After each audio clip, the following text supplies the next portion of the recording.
It's sci-fi's most inspiring vision, the colonization of the galaxy. And I'm going to show you how it could come true. Along the way, I meet a man who wants to digitize me and beam me to the stars. So you could put me on a disc? I get some advice from the sci-fi loving public. If I don't want to be an old man by the time I get there, I gotta suspend my animation. And I use the power of our solar system's biggest planet to help me explore the furthest reaches of space. I'm Dr. Michio Kaku. I'm a theoretical physicist and a science fiction fan. Join me as I show you how to make sci-fi science. Imagine if the Earth wasn't our only home. Imagine if we could populate the entire Milky Way galaxy with a vast network of human settlements. Now, of course, all of this is just a dream, but I am convinced that this dream could become a reality, and I'm going to find out how. I've always been hooked on the idea of colonizing space. You'll live the strange, topsy-turvy life of men who live as no other men have lived before. In those old sci-fi movies, astronauts risk their lives to spread life to other worlds. But coming up with a master plan to colonize our galaxy is a mind-boggling challenge. Okay, here's the problem. We want to colonize the galaxy. How are we going to do it? What are the problems we face? Any thoughts? I mean, unless if you could fabricate some kind of wormhole connecting one point of the galaxy to another. You just teleport. Teleport, huh? Zordon teleports us wherever we gotta go, so. Slinging around planets like they do for the moon on the moon missions? Would you guys be willing to sign up for a multi-generational trip to the nearby stars? I can't see that out of the realm of possibility at all. Like the Space Family Robinson. Okay. Like the sci-fi fans, I'm going to think big. I'm going to build a giant galactic republic of human colonies that goes way beyond even the Federation in Star Trek. My plan has to meet three basic objectives. First, scout the entire galaxy and find suitable planets for human colonization. And second, build self-sufficient settlements complete with resources and infrastructure. And third, safely transport human colonists to populate them. Okay, so this is what I'm taking on. The Milky Way galaxy, a giant spiral of star systems and gases 100,000 light years across. Our planet, one tiny speck towards the outer edge. The idea of colonizing the entire galaxy goes way beyond any challenge ever undertaken. It's a real tall order. The Milky Way galaxy contains a mind-boggling number of stars, anything up to 400 billion. Now that's 4 times the number of people who have ever lived.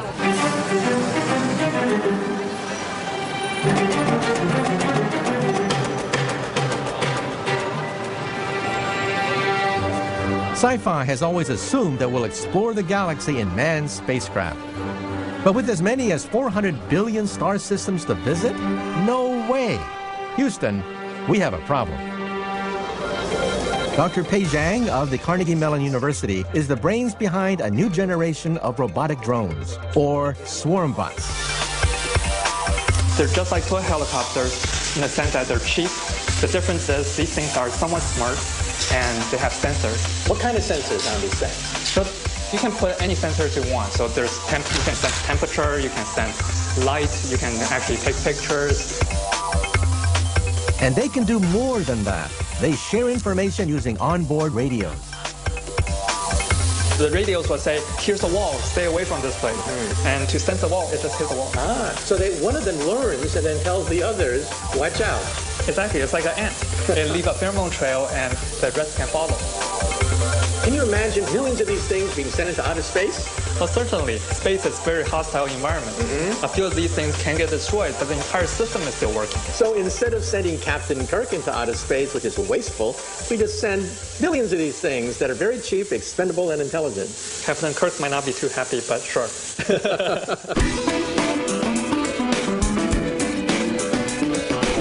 These swarm bots are amazing. Already there are plans to use them underwater, on the battlefield, in fires, even hurricanes. In the future, it's going to be outer space. Because my plan is to use swarm bots to search for habitable planets. But hold on, how am I going to make enough of them to explore 400 billion star systems? Well, that problem has already been solved for me by Mother Nature. The virus, one of the most successful organisms known to man. The secret to its success, self-replication. Viruses hijack the machinery inside living cells to crank out copies of themselves. What makes the virus such a formidable organism is the speed at which it multiplies. Its growth is exponential. To understand that, let's start with one bowl. And then in the next generation, it reproduces itself. So then we have 2 bowls. And then each bowl in turn doubles itself. So the next generation, we have 4 bowls. And the generation after that, 8. Now, a real virus can produce up to 100 or so copies of itself. So from one virus, we get 100, then 10,000, then 1 million, 100 million, then we get 10 billion. Starting from one virus, we get, in 5 generations, 10 billion viruses. That's the power of exponential growth. If my swarm bots could mimic the ability of viruses to self-replicate, exploring the entire galaxy would be an achievable goal. We may have the capability to do that very soon, thanks to nanotechnology. Nanotechnology is the emerging discipline of the creation of machines that operate at the molecular level. We'll be able to create microscopic, nanoscopic robots that essentially can take the raw materials they find around them and recreate themselves, replicate themselves over and over and over again, such that they have, over time, a massive number of these devices that can operate in parallel. Working together, huge numbers of these tiny machines would have almost limitless power to shape the world around them. A swarm of nanobots would have enough tools to create an entire colony suitable for human habitation. They'll begin by searching the galaxy. Many planets will be unsuitable for human life. The swarm bots will mine them for the minerals they need to replicate before moving on. When they find habitable planets, they'll start building. Well, I solved one problem, using self-replicating swarm bots to explore the galaxy. But now I have an even bigger problem, the propulsion system. I mean, after all, the Milky Way galaxy is 100,000 light years across. To explore that, I need new physics. Coming up next, I find out how the Milky Way's gigantic natural magnet will help slingshot my swarm bots to incredible speeds. Approach the speed of light. I mean, that's huge, right? And I meet some would-be space pioneers. How many of you believe that one day we will be among the stars?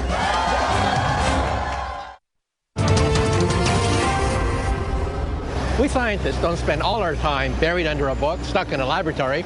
Sometimes we like to do something completely wild to give us a fresh new perspective. And I like to escape. I designed an army of self-replicating swarm bots. They'll seek out habitable planets and manufacture all the infrastructure our future colonists will need.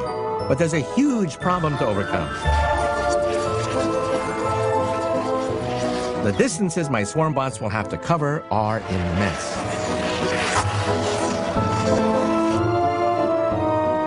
Let's say one circuit around this ice rink is equivalent to the distance from the Earth to the Sun. That's 93 million miles. In comparison, to reach the nearest star, Proxima Centauri, I'd have to travel around this rink 250,000 times. And if I wanted to reach the outer edges of our galaxy, I'd have to do more than 6 billion circuits. Even for Han Solo, it's a big task. I need to figure out how I'm going to cover these huge distances. This guy's going to show me. Meet Mason Peck, spacecraft engineer and sci-fi fan. We've got plain water here. I'm going to add some baking soda to it. That dissolves in the water and separates into charged particles. They're attracted to these 2 electrodes here, positive and negative. And there's a current now flowing through this water. If I add a magnet, the magnet causes the particles to move in a circular path. Now, it's a little difficult to see, so let me add some pepper. Maybe that'll help illustrate just where these particles are moving. And if you look closely, you'll start to see this swirling motion. That's the Lorentz force, right? Exactly right. Charged particles move in a circle in a magnetic field. That's exactly right. So the magnet is what makes this possible. Now, here's the killer question. How can you use this as a propulsion system to shoot things into space? Right. You need a huge magnet. And fortunately, we have one in the solar system, and that's Jupiter's magnetic field. What we'd have in mind would be to make a spacecraft small enough that it can act as a charged particle in the magnetic field of Jupiter. Any small spacecraft with an electric charge will stick like glue to Jupiter's magnetic field, which means that I could accelerate them to high speed as they orbited the planet. At some point, you turn off the charge.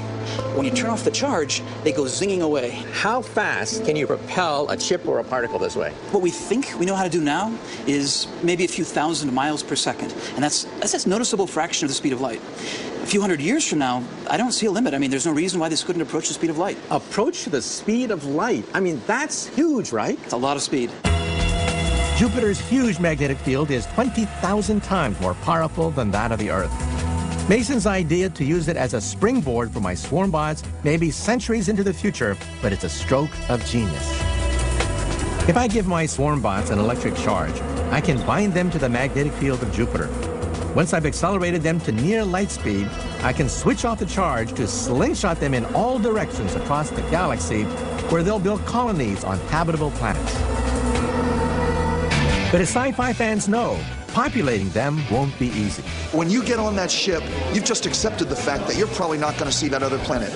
And maybe your kids won't, and maybe your kids' kids won't, but somewhere down the line, maybe one of your descendants is going to see that other planet. Let's try to not to move everybody in and not realize there's a colony of bugs or a colony of killer creatures that's going to come out and maul you to death.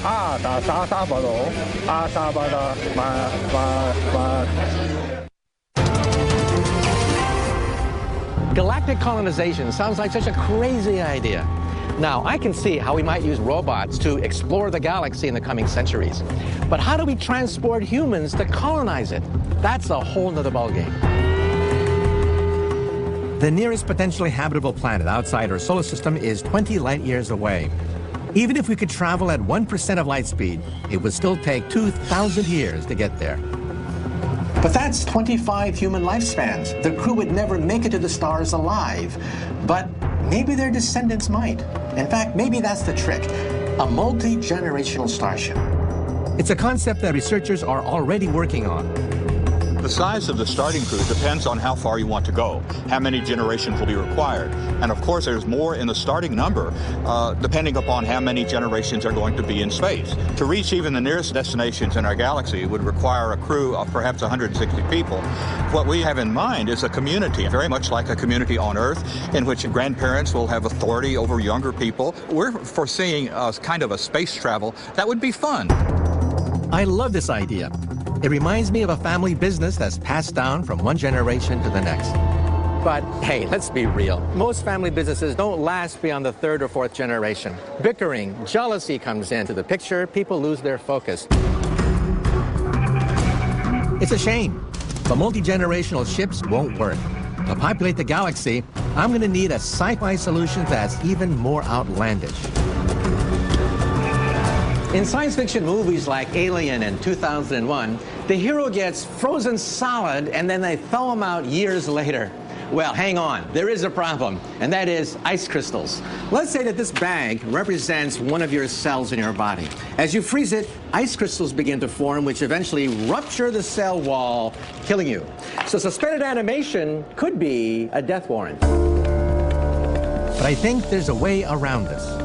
Traditionally, we make ice cream by first taking lots of ice and then adding a secret ingredient, salt. Now, we know that water freezes at 0 degrees centigrade.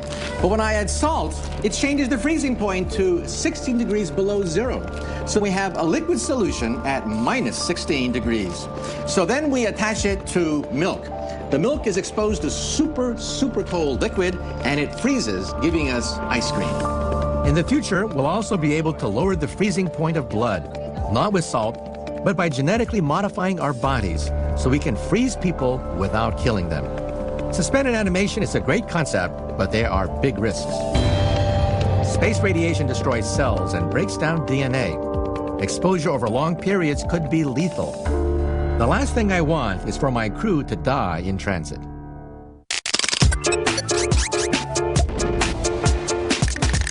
Astronomers think there could be up to 400 billion stars in our galaxy. Picture an Olympic-sized swimming pool. Now think of the size of a grain of salt. If every star were a grain of salt, there would be enough of them to fill that pool. To find out more, go to sciencechannel.com/sci-fi science. I'm still wrestling with this problem. How do you safely transport colonists across the galaxy? You know, multi-generational ships, suspended animation, they're just too risky. I need an even more radical solution. And my friend Max Tegmark says he's got one for me. So, Max, you're an astrophysicist. Why are you playing with Lego? I want to send a copy of you to another solar system. And how are you going to do that? Well, if I want to send an apple pie to a friend in China, I'm not going to put it in a box and just mail it there. Right? Likewise, I don't want to put you in a spaceship and have you sit there for thousands of years. I'd never make it. It makes much more sense to send the blueprints of you. And the recipe, yeah? Yeah, and the recipe for building you is this DNA molecule I'm putting together here. Right now I'm working on the blood. So this is the code of life. That's right, and once I'm finished with this, it takes up less than 2 gigabytes. So you're going to put me on a disk? I can put you right here on my USB drive. It'll fit. And this is very straightforward to email with some laser technology to a distant solar system. Emailing my DNA by laser across the galaxy to a colony where an army of swarm bots will use it to build a physical clone of me in an incubator? It's an outrageous idea. I love it.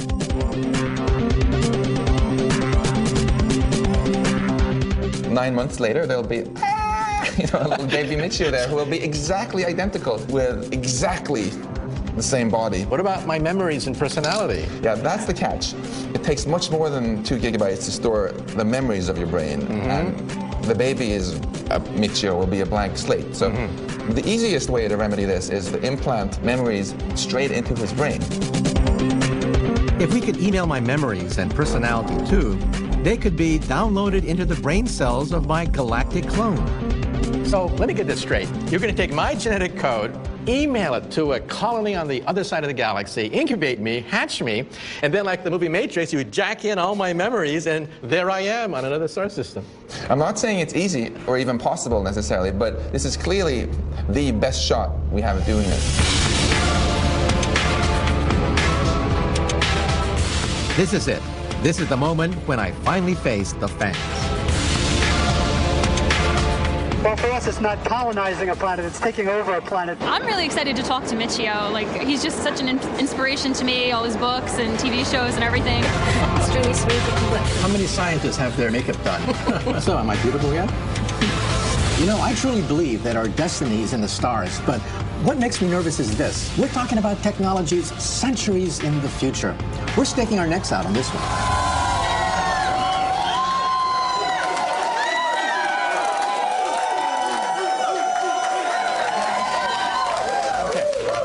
Ladies and gentlemen, today I'm going to give you a plan to colonize the galaxy. How many of you believe that one day we will be among the stars? Yes. Well, me too. However, there's a problem.